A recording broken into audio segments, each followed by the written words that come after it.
भारत माता की, भारत माता की, वंदे वंदे, बोल मियां मात की, बोल सियापति रामचंद्र की, बोल सुत हनुमान की, उमापति महादेव की, बोल जी भाई सब संतन की, सनातन हिंदू धर्म की, गौ माता की, भारत माता की, भारत माता की, भारत माता की। ये पाटीदारों का आवाज है। मंच पर उपस्थित हम सभी के बहुत ही लाडले उम्मीदवार और 13 तारीख को आपके आशीर्वाद से पूर्ण बहुमत के साथ जो यहां से विजयी होने वाले हैं, ऐसे हमारे महेश भाई,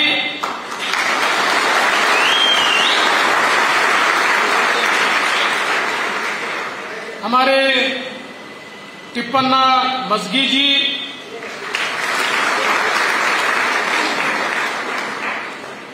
आप सभी के हमारे चहेते हमारे पाटीदार समाज के अध्यक्ष श्री भीमजी भाई पटेल, श्री शांति भाई पटेल, साथ में यहां पर उपस्थित तुलसी भाई पटेल, प्रकाश भाई, हमारे शरणु अंगड़ी जी, सभी मंचासीन महानुभाव और यहां पर उपस्थित सभी बहनों और भाइयों, मुझे जब बताया गया कि पाटीदार समाज में सभा का आयोजन किया गया है और वहां पर वोट मांगने के लिए जाना है, तो मैंने कहा पाटीदार समाज दुनिया के किसी भी कोने में रहा तब भी वो मोदी जी के और बीजेपी के साथ है।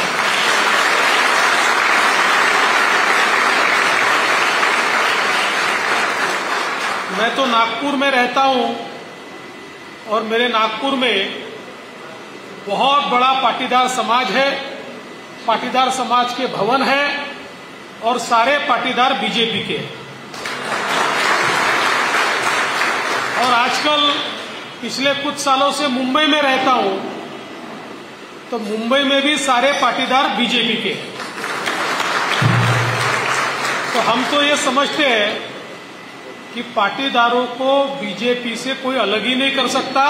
बीजेपी है तो पाटीदार है और पाटीदार है तो बीजेपी है।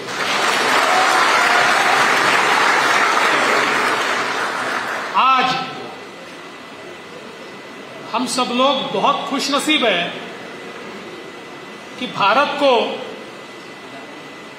प्रधानमंत्री मोदी जी के रूप में एक ऐसा नेता मिला है जिस नेता ने 9 साल में भारत का चित्र और चरित्र दोनों बदल कर दिखाया।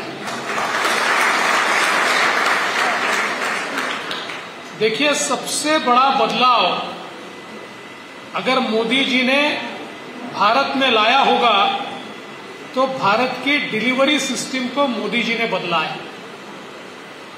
आप याद कीजिए, एक जमाना था जब भारत के प्रधानमंत्री राजीव गांधी जी हुआ करते थे और राजीव जी कहते थे, मैं अगर दिल्ली से 1 रुपया भेजता हूं तो 15 पैसे अंतिम व्यक्ति तक पहुंचते हैं, 85 पैसे भ्रष्टाचार में, करप्शन में समाप्त हो जाते हैं। 2014 में मोदी जी प्रधानमंत्री बने और मोदी जी ने कहा, न खाऊंगा न खाने दूंगा।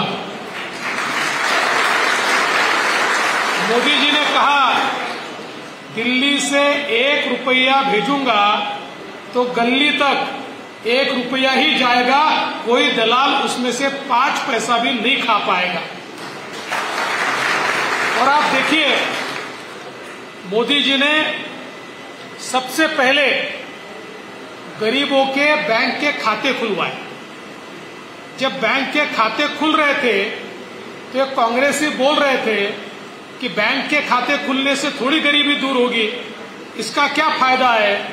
उनको पता ही नहीं था कि उनका फायदा समाप्त होने वाला है और गरीबों का फायदा होने वाला है, क्योंकि उस बैंक अकाउंट के साथ आधार कार्ड जुड़ गया और मोबाइल जुड़ गया और एक ऐसी व्यवस्था तैयार हुई कि देश के अंदर गरीब कल्याण का एजेंडा शुरू हुआ। गरीबों को घर मिले, गरीबों को शौचालय मिले, गरीबों को गैस सिलेंडर मिला, गरीबों के घर बिजली आई, गरीबों के घर पानी आया, महिलाओं को पेंशन मिला, मजदूरों को पेंशन मिला, किसानों को किसान सम्मान योजना मिली। पर ये सारी योजनाएं मिलते हुए किसी भी बेनिफिशियरी को 1 रुपया भी किसी को नहीं देना पड़ा। इससे पहले सरकार की योजना आती थी तो ये होता था कि सरकार की योजना में कोई न कोई बीच में होता था। पहले पेंशन आता था तो सरकार का जो बाबू होता था वो कहता था थोड़े मेरे भी रख दो तब तुमको पेंशन मिलेगा। लेकिन मोदी जी ने ऐसी व्यवस्था की, देश में करोड़ों लोगों को बेनिफिट मिला, लेकिन 1 रुपया भी किसी को नहीं देना पड़ा। मोदी जी दिल्ली से बटन दबाते हैं और हुगली धारवाड़ जिले के किसान के खाते में सीधे पैसे आते हैं, कोई बीच में नहीं है, कोई बीच में नहीं है। तो अरे भाई आवाज कम रख, मेरा आवाज वैसे ही बढ़ा। तो मोदी जी ने एक ऐसी व्यवस्था इस देश के अंदर कायम की कि जिसके कारण लोगों को चीजें मिलने लगी। आप विचार कीजिए, इंदिरा जी ने नारा दिया था गरीबी हटाओ का। कांग्रेस में जो प्रधानमंत्री बनता था वो गरीबी हटाओ का नारा देता था। गरीबी हटी, लेकिन कांग्रेस के नेताओं की हटी, जनता की गरीबी नहीं हट पाई। गरीबों के नाम पर इन्होंने इतनी योजनाएं तैयार की और सारी योजनाएं अपने रिश्तेदारों को दे दी, कोई योजना गरीबों तक नहीं पहुंची। पहली बार देश के अंदर गरीबों के लिए योजनाएं तैयार होती है तो गरीबों तक जाती है। देश का गरीब भी आज ये मानता है कि अगर कोई मेरा मसीहा है तो प्रधानमंत्री मोदी जी ये गरीबों के मसीहा है। ये देश के अंदर एक परिवर्तन मोदी जी ने लाया। आज देखिए, इस देश में मोदी जी ने जीएसटी लाया। क्या कहते थे कांग्रेस वाले? कहते थे जी 40-50 देशों में जीएसटी फेल हो गया, ये भारत का भट्टा बैठाएंगे, भारत का बंटाढार होगा, भारत समाप्त हो जाएगा, ये जीएसटी भारत को खत्म कर देगा। लेकिन इस प्रकार से जीएसटी को मोदी जी ने लागू किया कि आज हमारे देश में पिछले वर्ष 18 लाख करोड़ रुपया जीएसटी में हमने जमा किया। और ये इसलिए महत्वपूर्ण है कि 2014 में जब मोदी जी आए थे तो देश का पूरा बजट ये 15 लाख करोड़ का होता था, अब तो केवल जीएसटी 18 लाख करोड़ का आ रहा है और देश का बजट 15 लाख करोड़ से 45 लाख करोड़ यानी 3 गुना देश का बजट ये मोदी जी ने बढ़ाया। तो हम लोग एक टैक्स कंप्लायंट सोसाइटी की ओर चले गए और ये जो सारा पैसा जमा हुआ ये पैसा देश के कल्याण में मोदी जी ने लगाया। आप देखिए, अगर हम लोग कर्नाटक का भी विचार करें, कितने हाईवेज बने हैं, कितने रोड, कितने ब्रिजेस, एयरपोर्ट्स, सारी चीजें बन रही है। देश के अंदर मोदी जी के आने से पहले 1.5 लाख करोड़ 1,50,000 करोड़ इतना ही पैसा इंफ्रास्ट्रक्चर पे खर्चा होता था। आज 11 लाख करोड़ रुपया हम इंफ्रास्ट्रक्चर पे हर साल खर्च कर रहे हैं, यानी 12 गुना ज्यादा पैसा, 12 टाइम्स मोर हम लोग इंफ्रास्ट्रक्चर पे स्पेंडिंग कर रहे हैं। और इसके कारण देश में रोजगार तैयार हो रहा है, क्योंकि जब इंफ्रास्ट्रक्चर पे पैसा खर्चा होता है, लोगों के लिए अगर घर बनता है तो उसके लिए सीमेंट चाहिए, उसके लिए ईंटें चाहिए, उसके लिए लोहा चाहिए, उसके लिए बेसन चाहिए, हर एक को काम मिलता है। इंफ्रास्ट्रक्चर के कारण 32 इंडस्ट्री को काम मिलता है और उसके कारण देश में रोजगार की निर्मित होती है। और मैं आपको बताना चाहता हूं, आप सब लोग विचार कीजिए, आज हम सारे लोग यहाँ पर बैठे 1.5-2 साल पहले क्या हम सब लोग ऐसा बैठ सकते थे? कोरोना के प्रकोप के कारण हमारी अवस्था ऐसी थी कि घर से बाहर नहीं निकल सकते थे। अपने रिश्तेदारों के घर जाना भी चोरी थी और लोग ये सोचते थे कल क्या होगा, मेरे बच्चों का क्या होगा, कोरोना हो गया और हॉस्पिटल में जगह नहीं मिली तो क्या होगा, मेरे माँ बाप का क्या होगा, बूढ़े माँ बाप को कोरोना हुआ तो उनको मैं कैसे बचाऊंगा। इस प्रकार का विचार हम लोगों को तकलीफ देता था। लेकिन इस देश के अंदर मोदी जी ने चमत्कार किया। दुनिया में केवल 5 देश वैक्सीन तैयार कर पाए। उन 5 देशों में भारत ऐसा देश निकला जिसने अपना खुद का वैक्सीन भारत में तैयार किया। आप विचार कीजिए, अगर भारत और मोदी जी वैक्सीन तैयार नहीं करते तो हम अमेरिका और ब्रिटेन के सामने हाथ फैलाकर खड़े होते, हमको वैक्सीन दे दो, हमको वैक्सीन दे दो। और वो कहते लाइन में खड़े हो जाओ, पहले हमारे लोगों को वैक्सीन देंगे, बाद में आपको वैक्सीन मिलेगी। करोड़ों करोड़ों लोग मर जाते लेकिन हमको वैक्सीन नहीं मिलती। मोदी जी ने वैक्सीन केवल तैयार की, इतना ही नहीं तो आप देखिए कश्मीर से कन्याकुमारी तक और गुजरात से अंडमान तक एक ही दिन में सारे गांवों में वैक्सीन जाती थी। और ये वैक्सीन ऐसे नहीं भेज सकते थे, कोल्ड चेन में भेजनी पड़ती थी, क्योंकि थोड़ा टेम्परेचर बढ़ गया तो वैक्सीन खराब हो जाती थी। 3 लाख कोल्ड चेन का निर्माण करके देश के 6 लाख गांवों में एक साथ वैक्सीन को भेजकर 130 करोड़ लोगों को मोदी जी ने सीधी वैक्सीन 2 बार लगाई तो कोरोना समाप्त हुआ। और हम सब लोग यहाँ पर बैठे हुए हैं और एक साथ भारत माता की जय के नारे लगा पा रहे हैं। और देखिए, आप देखिए हमारी वैक्सीन भी कितनी इफेक्टिव है, क्योंकि अभी 3 महीना पहले यूरोप में लॉकडाउन लगा, अभी 1.5 महीना पहले चाइना में लॉकडाउन हुआ, तो बाकी जगह लॉकडाउन वापिस करना पड़ा, भारत में नहीं करना पड़ा, क्योंकि हमारी वैक्सीन के कारण उसके बाद कोरोना आया भी तो 3 दिन का बुखार लेकर आया, उससे ज्यादा कोई मरा नहीं। लोगों को बचाने का काम मोदी जी ने किया। लेकिन इतना ही नहीं, तो कोरोना के समय तो गरीबों को अनाज देकर, उनके खाते में पैसा देकर मोदी जी ने बचाया। लेकिन कोरोना के बाद दुनिया की अर्थव्यवस्था तहस नहस हुई। आप देखिए, कोरोना के बाद अमेरिका में रिसेशन है, कोरोना के बाद ब्रिटेन में मंदी है, पूरे यूरोप में मंदी है, जापान में मंदी है, चाइना में मंदी है, और हमारे बाजू के राज्यों की तो हालत ऐसी है, श्रीलंका में खाने के लाले पड़े और पाकिस्तान में 250 रुपए लीटर पेट्रोल हो गया और गेहूं के लिए भाई भाई से लड़ रहा है। ये पाकिस्तान की हालत हो गई। दुनिया की सारी अर्थव्यवस्थाएं तहस नहस हुई। लेकिन मोदी जी ने भारत में कोरोना के तुरंत बाद 20 लाख करोड़ रुपए का आत्मनिर्भर भारत पैकेज दिया। इसके कारण छोटे उद्योगों को मदद मिली, उनमें कैपिटल का इन्फ्यूजन किया, डिमांड क्रिएट की, किसानों को मदद की। परिणाम ये हुआ, कोरोना के बावजूद भी दुनिया की सबसे तेजी से बढ़ने वाली अर्थव्यवस्था ये भारत की अर्थव्यवस्था बनी। और कोरोना के बाद दुनिया के अर्थशास्त्री कहते थे अब भारत को मंदी का सामना करना पड़ेगा, भारत ने मंदी के लिए तैयार होना चाहिए। लेकिन मोदी जी ने भारत में मंदी नहीं आने दी, भारत लगातार काम कर रहा है, ये हम लोगों ने देखा है। अभी अभी मुझे चिट्ठी मिली है कि मोदी जी यहां पर भी आकर गए, तो हमारा भी सौभाग्य है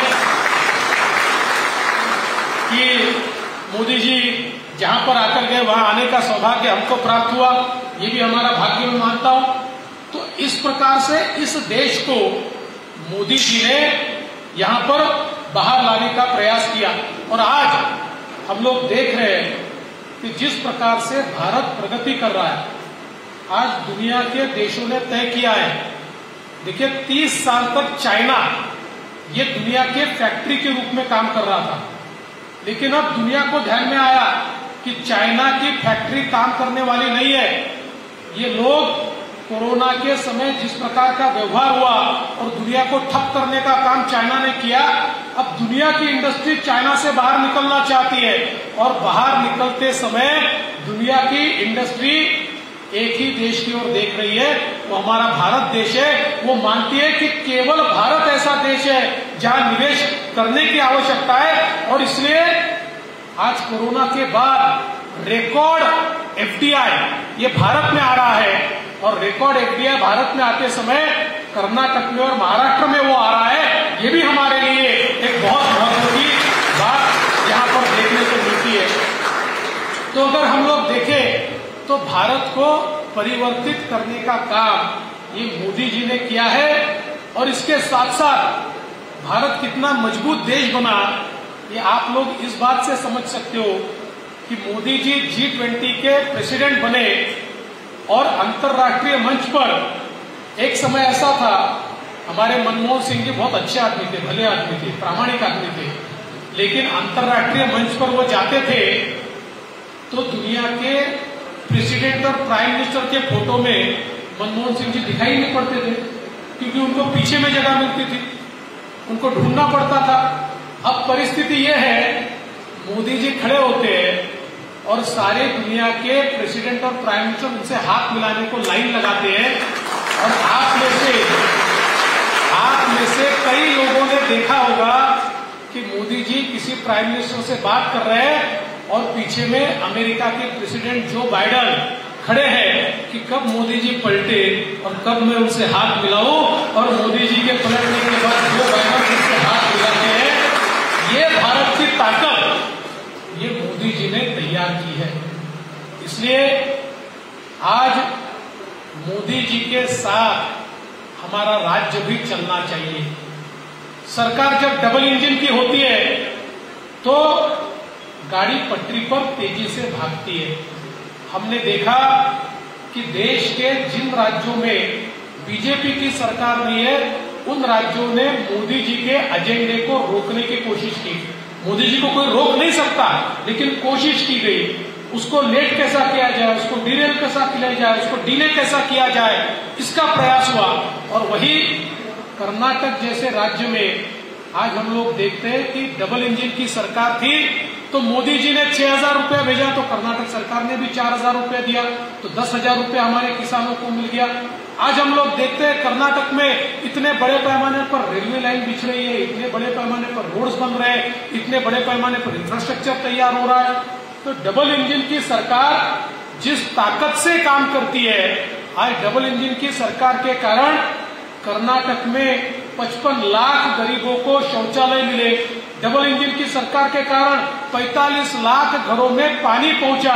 45 लाख घर यानी 2 करोड़ लोगों को शुद्ध पीने का पानी ये डबल इंजन की सरकार ने कर्नाटक के अंदर दिया। 25 लाख लोगों को उनका आशियाना, उनका अपना घर मिला क्योंकि कर्नाटक में डबल इंजन की सरकार थी। तो डबल इंजन की सरकार ये बहुत जरूरी है। और आप सब लोग जानते हैं कि एक और जो सरकार है मोदी जी के, अब मोदी जी का इंजन और दूसरा मुंबई जी का इंजन, ऐसी डबल इंजन की एक गाड़ी बड़ी तेजी से दौड़ रही है और उसमें अगर महेश जी की बोगी लग गई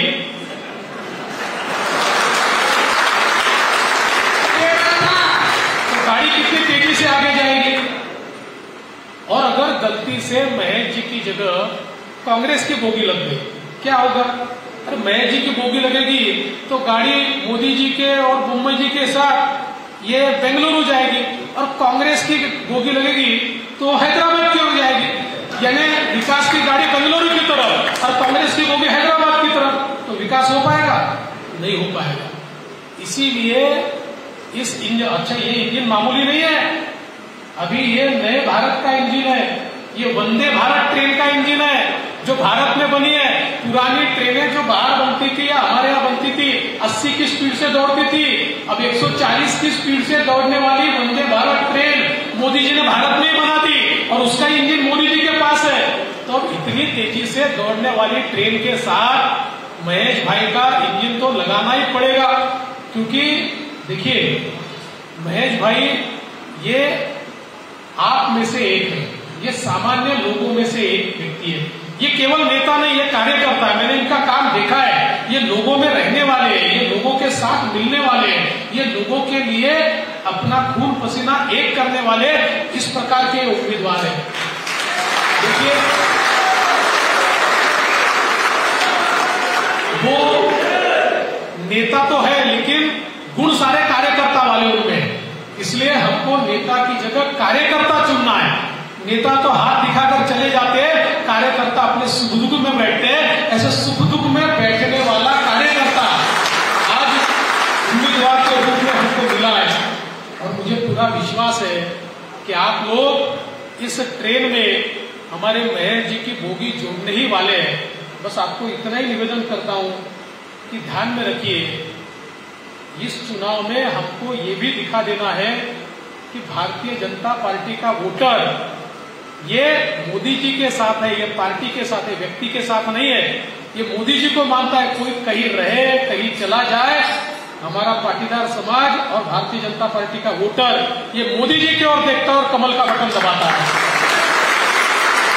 तो इतना ही निवेदन करता हूं, जैसा महेश भाई ने बताया, आप लोग वोट तो देने वाले हो, लेकिन कई बार क्या होता है, हमको लगता है जीतने वाले हैं, तो फिर कई बार थोड़ा आलस आ जाता है, कुछ लोग बाहर चले जाते हैं। एक एक वोट बहुत जरूरी है और इसलिए भी जरूरी है कि ये चुनाव ये केवल एक सरकार बनाने का चुनाव नहीं है। तो इस चुनाव से हमें उन शक्तियों को, उन नापाक इरादों को यहां पर जवाब देना है जो भारत में रहकर ये कहते हैं कि हम बजरंग दल के ऊपर बैन लगाएंगे। ये देखिए इनकी नीयत क्या है। ये राहुल गांधी की नीयत देखिए, दिल्ली की यूनिवर्सिटी में जब नारे लगते हैं भारत तेरे टुकड़े होंगे हजार, तो राहुल गांधी वहां जाकर उनसे गले मिलते हैं। और यहां पर बजरंग दल का अपराध क्या है, तो बजरंग दल ने जय श्री राम कहा, यह अपराध है। बजरंग दल ने भारत माता की जय कहा, यह अपराध है। बजरंग दल ने इस देश में रहना है तो राष्ट्रवाद की बात करनी पड़ेगी, ये कहा, यह अपराध है। तो अब उन लोगों को जवाब देना पड़ेगा जिनको भारत माता की जय से डर लगता है और भारत तेरे टुकड़े होंगे हजार कहने वालों से प्रेम लगता है। ऐसे लोगों को जवाब देने का ये चुनाव है। और इसलिए इस चुनाव में अपने भीतर के बजरंगबली को आपको जागरूक करना है। आपको पता है बजरंगबली की ताकत उनको पता ही नहीं थी, बजरंगबली भूल गए थे।